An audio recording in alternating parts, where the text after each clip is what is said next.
మీరు ఎక్కడ ఏ ఆలయానికి వెళ్ళినా కూడా అక్కడ ప్రసాదంగా లడ్డు, పులిహోర, పొంగలి, దద్దోజనం ఇలాంటివి మాత్రమే ఇస్తూ ఉంటారు.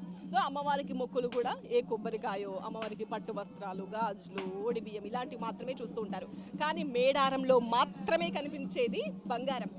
బంగారం అంటే తులం 2 లక్షలకు చేరువలో ఉంది ఆ బంగారం అనుకునేరు. కానే కాదు. ఇక్కడ మేడారంలో బంగారం అంటే చూస్తున్నారు కదా, బెల్లం. అమ్మవారికి సమ్మక్కకు సారక్కకు బెల్లం సమర్పించడం అనేది కొన్నేళ్లుగా ఇక్కడ ఆనవాయితీగా వస్తోంది. సో వాళ్ళు ఇక్కడికి వచ్చి కానీ ఇంట్లో ఉన్నప్పుడే మనసులో కానీ ఒక కోరిక కోరుకుంటారు. వాళ్ళకి ఏదైనా కష్టం వచ్చినా, ఏదైనా కోరిక ఉన్నా కూడా అమ్మ నాకు ఇది గనక నెరవేరితే నేను ఎంత బరువు ఉన్నానో అంత బరువున్న బంగారం నీకు నేను సమర్పిస్తాను అని మొక్కుకుంటారు. చాలా మందితో మనం మాట్లాడుతున్నప్పుడు తెలిసింది ఏంటంటే వాళ్ళందరికీ కూడా కోరిన కోరికలు నెరవేరాయి కాబట్టి ఖచ్చితంగా వాళ్ళెత్తు బంగారాన్ని అనేది సమర్పించడం ఇక్కడ ఆనవాయితీగా వస్తోంది. అయితే ఎక్కడా లేనట్టుగా ఇక్కడ మాత్రమే ఎందుకు బంగారం ఇస్తారు, ఇక్కడ మాత్రమే బెల్లం ఎందుకు ప్రత్యేకత, దీని వెనుక నాకు అదేంటంటే సమ్మక్క భర్త అయిన పగిడిద్దరాజు బంగారు వర్ణంలో చాలా అందంగా ఉంటారంట. సో సమ్మక్కకు ఏమిచ్చినా, ఎంత విలువైన కాసులు ఇచ్చినా, ఏమిచ్చినా అంతగా సంతోషపడేది కాదట. కేవలం ఆయన వర్ణంలో ఉన్న ఆ బంగారాన్ని, బెల్లంని గిరిజనులకు చాలా ఈజీగా లభ్యమవుతుంది కదా.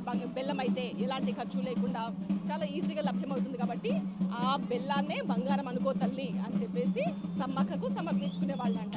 కాబట్టి ఆమెకి పగిడిద్దరాజు బంగారు వర్ణంలో ఉంటాడు కాబట్టి ఈ బెల్లం ఇస్తే ఆమె చాలా సంతోషించి భక్తులందరినీ కూడా అనుగ్రహించేదట.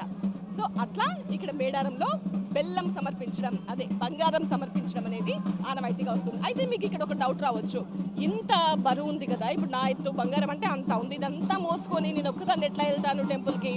దానికి కూడా ఒక మొత్తం అంతా తీసుకెళ్లాల్సిన అవసరం లేదు. ఇక్కడ ఎంత ఉందో అదంతా కూడా కొనుక్కొని వీళ్ళకి డబ్బులు ఇచ్చి కొనుక్కొని దాన్ని పక్కన పెట్టేసుకొని కొంత ఒక కేజీ లేదంటే 5 కేజీలు మాత్రమే తలపైన పెట్టుకొని తీసుకువెళ్ళి అమ్మవారికి సమర్పించి ఆ మిగిలిందంతా కూడా ఇంట్లో మళ్ళీ పూజ చేసుకొని చుట్టుపక్కల వాళ్ళకి, బంధువులకి, గ్రామస్తులకి అందరికీ కూడా ఒక చిన్న దావత్ లాగా చేసేసుకొని సమర్పించడం అనేది ఆనవాయితీగా వస్తుంది. ఇది బంగారం మేరుకున్న కథ.